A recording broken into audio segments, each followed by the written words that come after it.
Why every time got plane?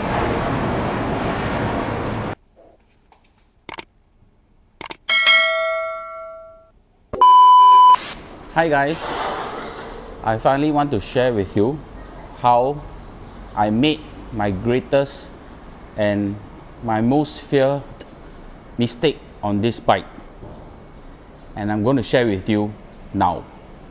So what happened was, a few weeks ago when I was on my park run, I went to the park at Tampines, not Tampines, Pasir Ris. When I went to the park at Pasir Ris, I went for a run, and because it was a morning and it started to be a bit sunny, I wanted to care for the fuel tank. So after I took off my helmet, I took off my jacket, my gloves, I set it on the chair, and I set this windbreaker over like that. But before I did that, I made sure it did not touch the engine, because the vehicle just cooled down, was starting to cool down, and I'm sure it's quite hot. But lo and behold, I made a very bad mistake. And to be honest, this is a very stupid mistake. It's a very noob mistake. I'm not a noob. For motorcycling, I'm not a noob. I should have done this. The exhaust got the better of me. Okay? So when I did this, when I came back after my run, essentially I burnt my, I'm looking for the burn mark. I actually burnt my, I found it. I burnt my windbreaker. The issue is not the windbreaker that I'm concerned about. Let me show you.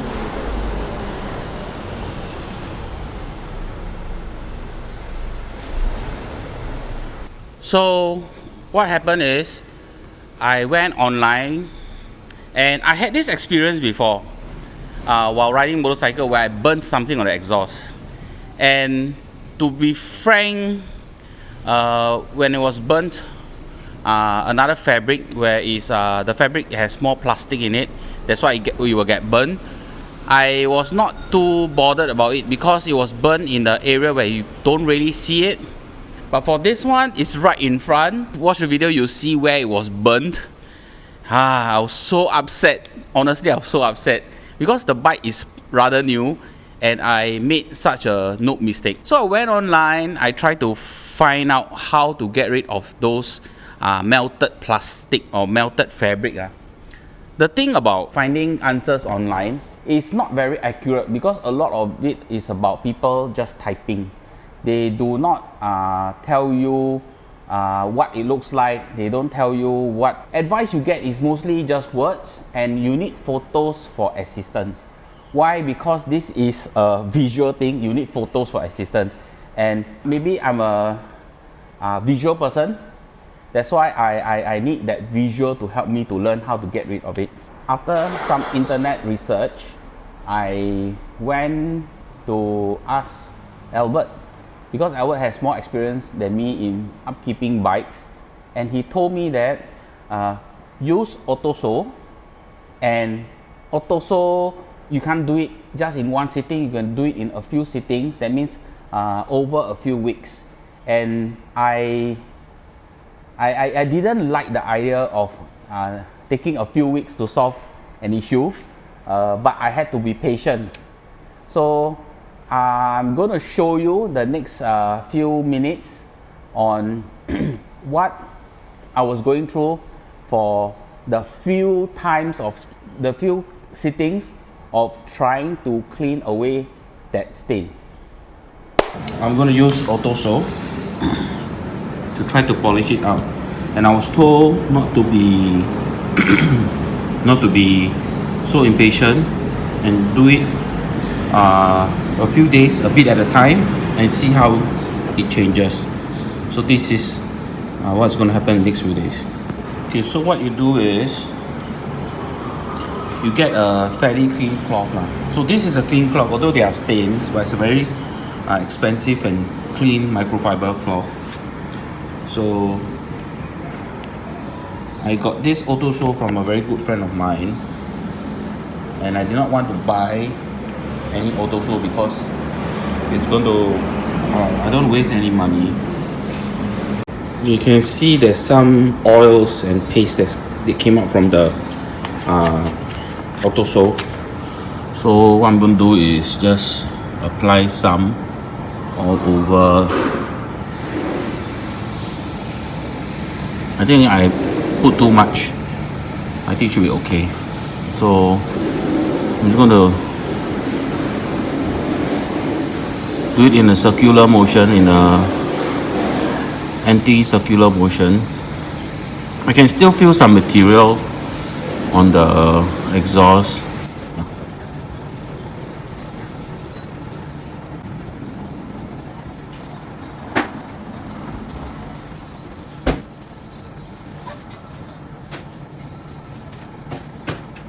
So what I'm doing is I clean away of the excess material. So I took the initial part of the cloth and just polish. I mean, I'm very impatient. I'm trying to be patient with this.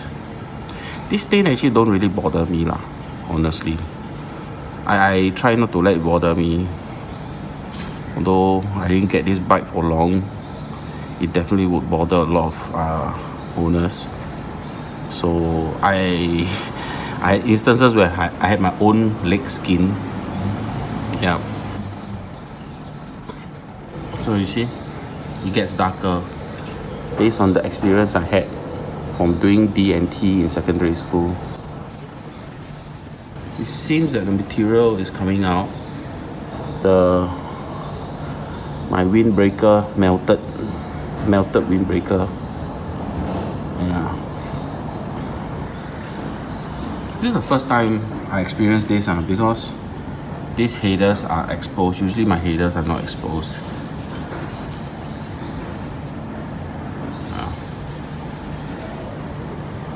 You can still feel the material. It's definitely a lot shinier. The exhaust.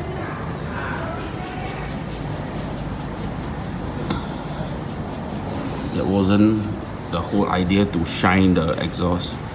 But it does make the exhaust look so shiny. Okay, I'm going to put a bit more elbow grease. So the term is to just too much. Be a bit more hardworking, because I was comparing the photos and I realized that the situation did improve. So I'm going to just spend a bit more time. Yeah, the whole idea is I think is based on the idea of sikit-sikit, a bit. So I'm just doing a bit lah. Sadly, I'm not a bit person lah, but I have to lah, because I was looking at the previous photo, the first photo before I did the first polish. Actually, I saw there was some difference. So now I just need to be more hardworking lah. Yeah.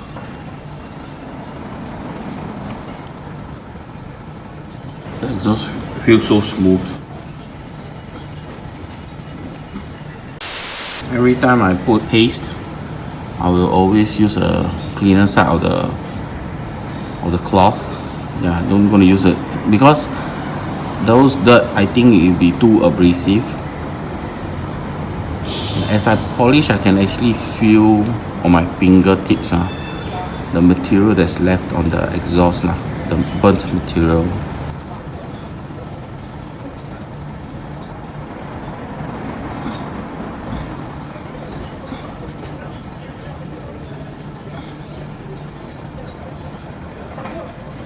Okay, I'm going to wipe off the whole area, wipe off whatever I can wipe off. I'll take one photo. So as you can see, those are the first few times that I was trying to clean. I'm going to put it up right now. You can see that it looks like that right now. As I polish, I realize the region. As I polish, I realize the region is a bit matte, as you can see here. And here is shining. Okay, The texture is more squeaky on the shining part and less squeaky.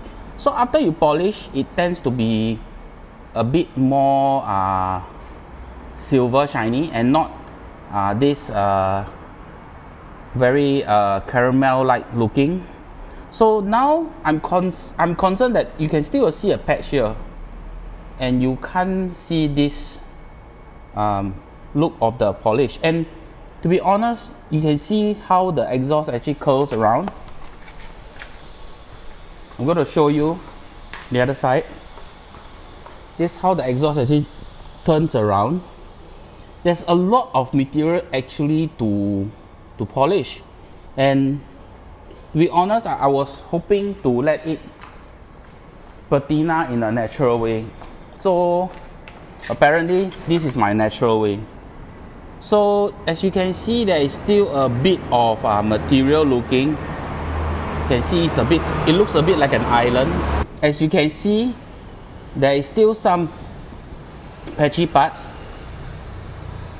Okay, the patchy parts, let's try to polish it one last time, and we see the final look. Okay, so basically what I do is I got a tube of metal polish, Auto Sol. So I'm sure there are other brands of metal polish, but I think Auto Sol is the more commonly used one.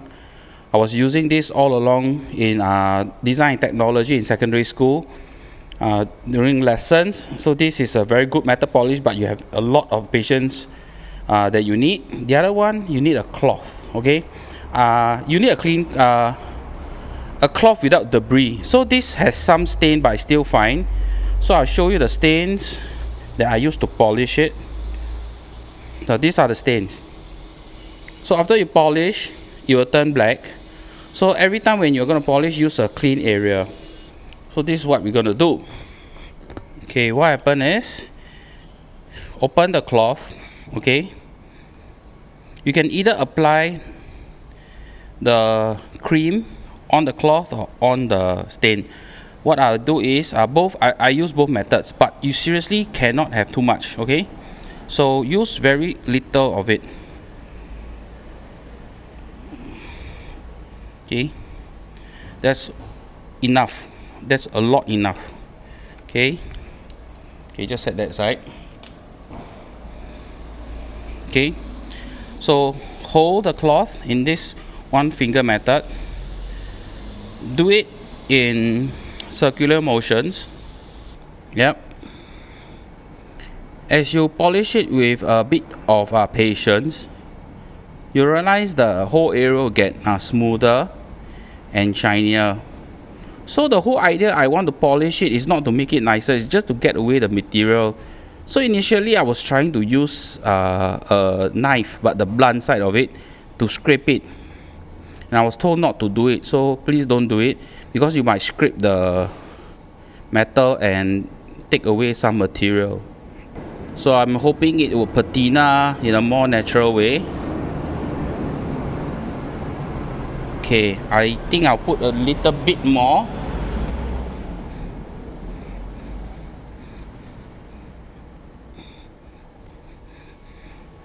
So I'm still taking a cleaner area, not the area that I've already used. Yeah, as you polish, you realize it will take away the aged color. So if you have time and patience to do the whole exhaust, all power to you. I don't think I want to do it, because I still want that natural patina look. Okay, so after this polish of maybe about a couple of minutes, my estimate is about 3 minutes, 4 minutes. I don't want to polish too long, because essentially, if I'm not wrong, this cream is an abrasive cream. It will take away the material. Okay, so I'm taking another clean side. I'm going to wipe away whatever left. As you can see, it will take away the fuzziness. You will look a lot more clean, and I'm not sure you can see my reflection. And the material, I can feel it's a lot smoother. This is how it will look to take away the material. To be frank, I am okay with the results, but I'm not 100% satisfied because I thought I can have this same look, this patina look, but it's not possible. It's really not possible.